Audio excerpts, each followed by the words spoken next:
Hello mga kananay, maaga-maaga pa dito. Ay linggo. It's time to worship in spirit and in truth kay God. Sumasama kami mag-simba ng aking mga anak dito sa papuntang Ruhas.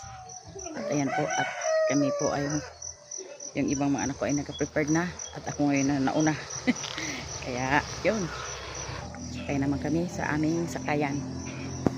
Tara, punta tayo sa Ruhas. Kami ng gathering mga kahiya.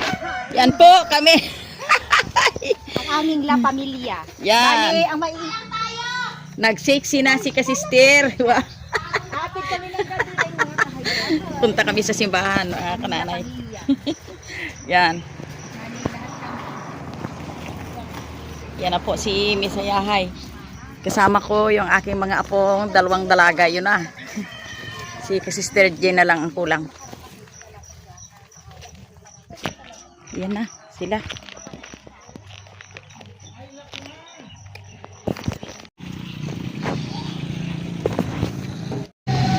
Yan. Dito na kami mga kananay. Yun.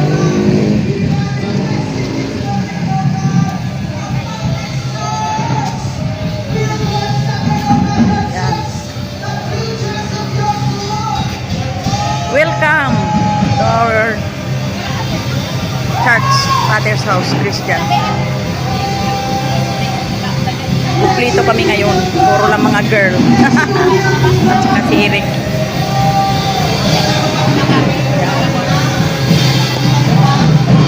Yan. Welcome to our church.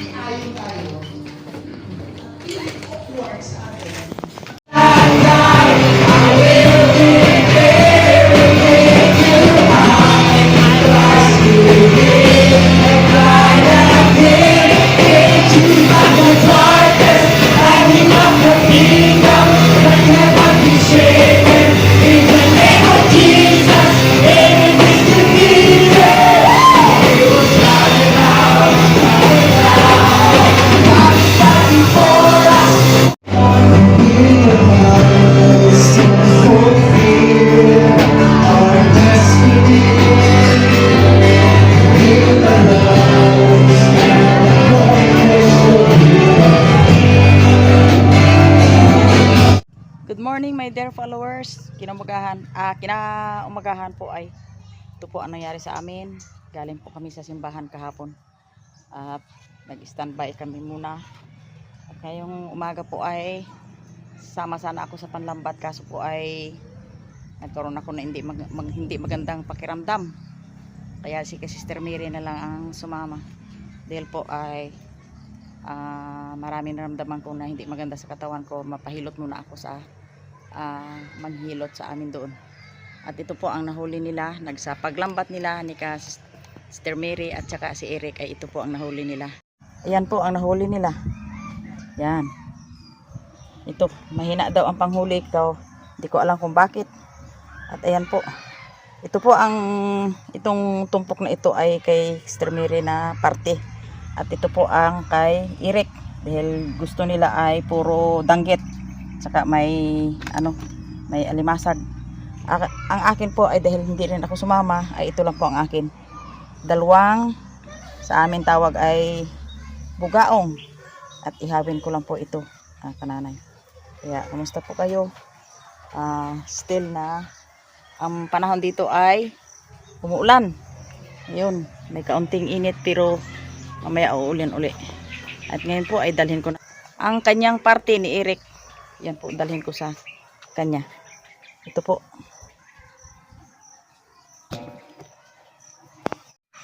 Yan.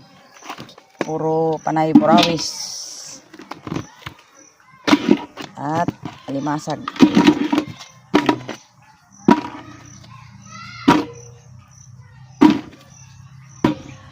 Sa kanya ang isang pirasong danggit.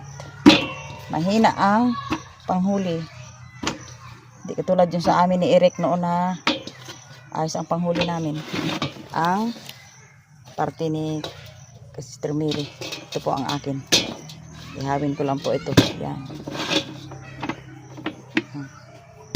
Dalhin ko na doon sa kay Milin. Len! Len. Mare. Oh, isda oh.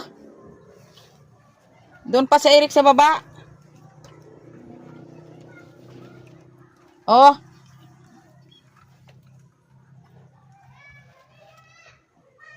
Hindi na ako mapunta dyan. Dito lang ako oh.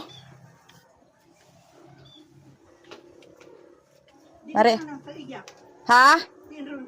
Si Eric? Doon pa sa baba. Pinadala ito kay Mary lang. Oh. Yung aking kwan ay dalawang bugaong. Ihawin ko lang ito. Yan ang iyo. Gusto daw nyo ang burawis. Ay di, puro burawis. Yung kay Mary ay kwan.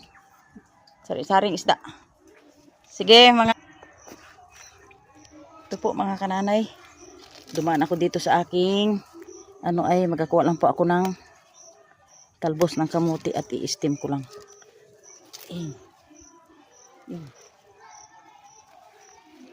Para pang partner ko po sa sa inihaw na isda.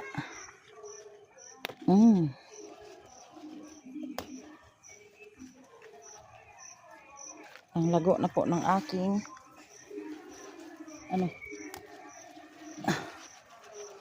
ng aking talbos.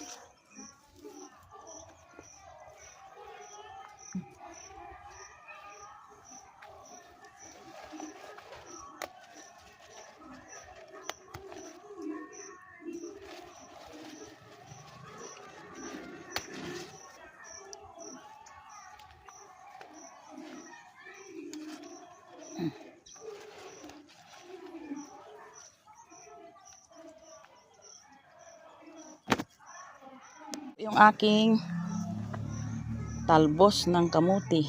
Yan.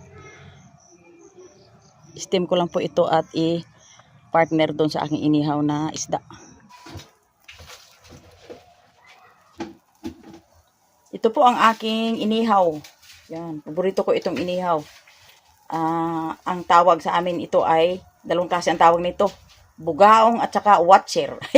Alam na ninyo. Pero ito masarap ito ngayon.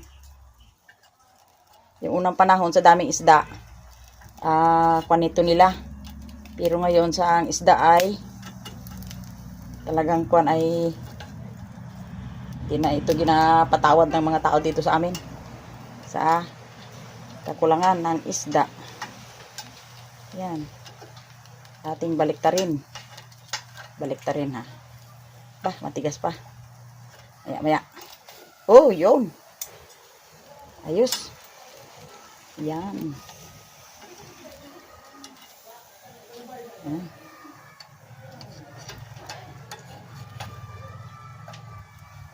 Ba? Dumikit. Dumikit. Si Mr. Isda. Yun. Yan. Okay.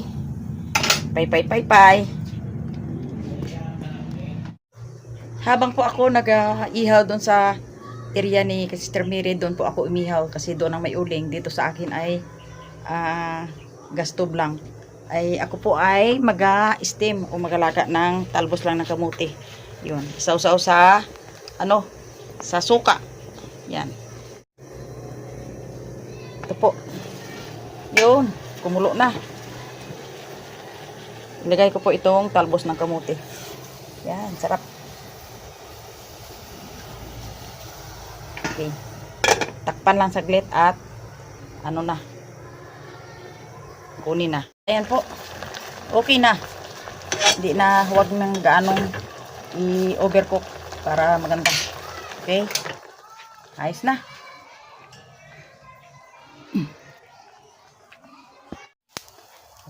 Ayan na po ang aking isda na inihaw. Luto na siguro ito. Parang luto na. Okay? Kukunin ko na po. Yan. Yan ito. Yun.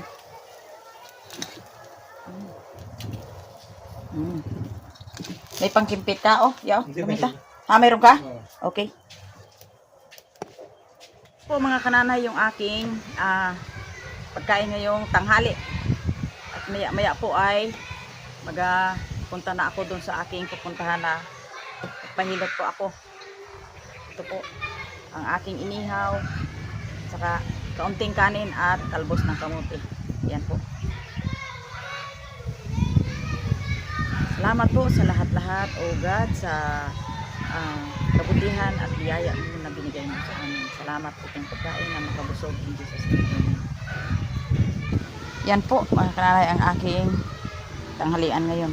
Kaunting kanin at saka isda na inihaw.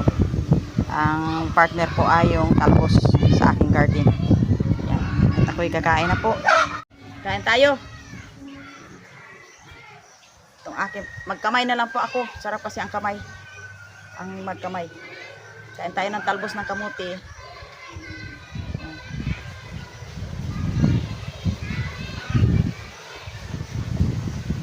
Dito po ako sa labas ng bahay kasi mas maliwanag dito. Tsaka komportable kumain.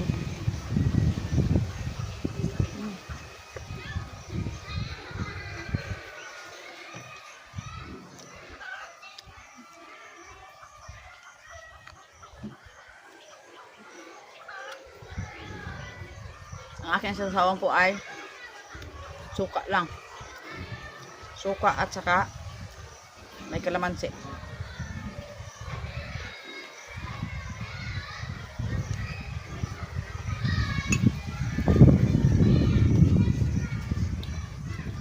Ano dito ang hangin sa amin? Malakas.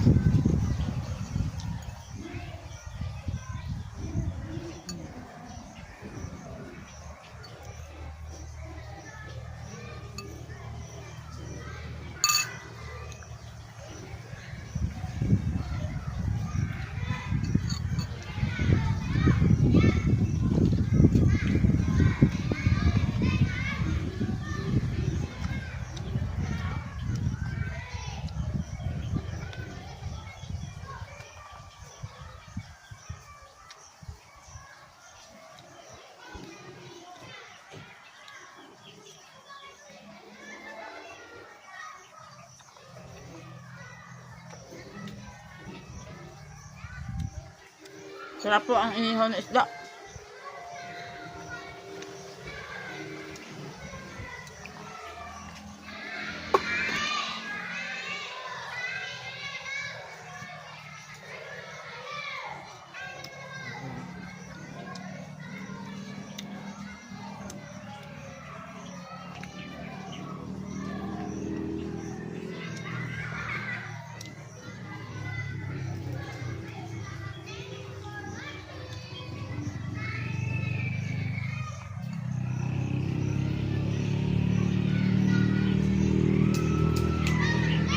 Kain, Ning.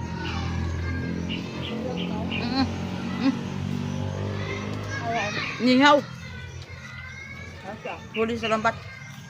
Kain tayo. Lambat ka mo? Nalagnat daw si Toto ay. Ha?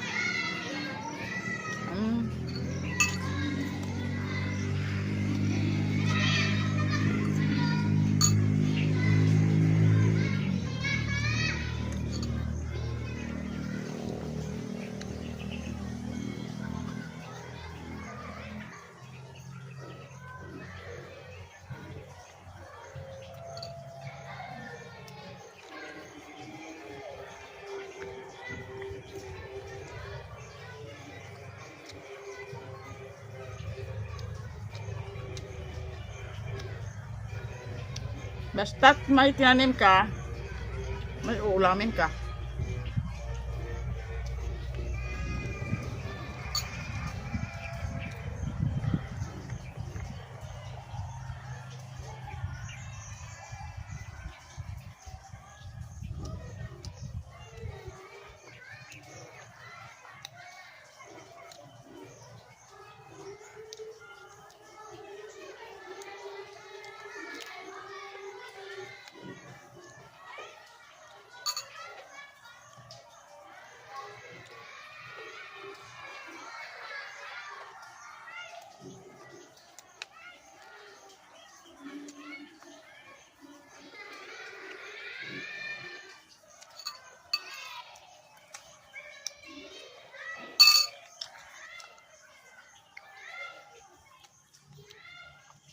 Shoutout po lahat sa inyo, lahat ng mga followers kong nanonood ngayong araw na ito. Pagpalaan po kayo ni God.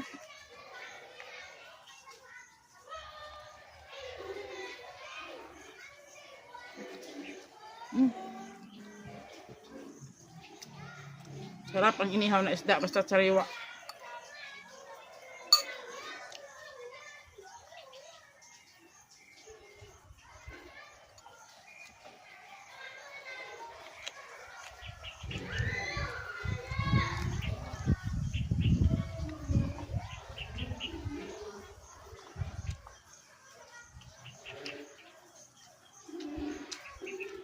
Sarap ang atay.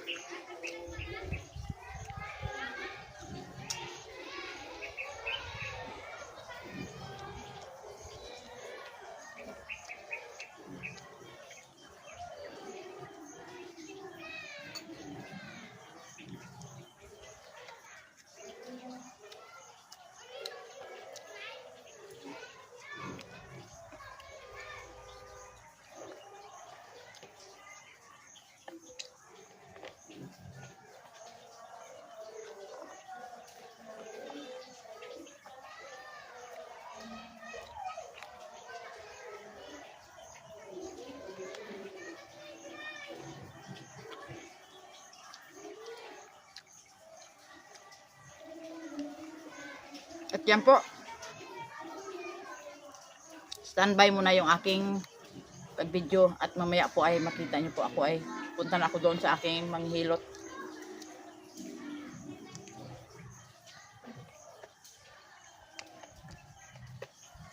Okay. Ayan po mga kananay, dito na po ako sa maghihilot at yung aking tagiliran daw pala ay may naipit na ugat at saka sinuhot na po ng lamig at hangin kaya masakit na sa aking pakiramdam. Yan. Cause po ito mga kananay nung nahulog ako sa sa bangka. Kaya yan. Kahit nga nahulog kami ay tawa lang ako para hindi ma-discourage yung aking anak para tuloy-tuloy yung aming paglambat. Kaya ito po mga kananay ang aking karanasan. Hirap talaga mga kananay pag ikay may naramdaman, hindi ka makatrabaho ng todo. At ayan po mga kananay, at dito na lang po nagtapos at maya-maya po ay uwi na ako. Bye-bye! Thanks for watching!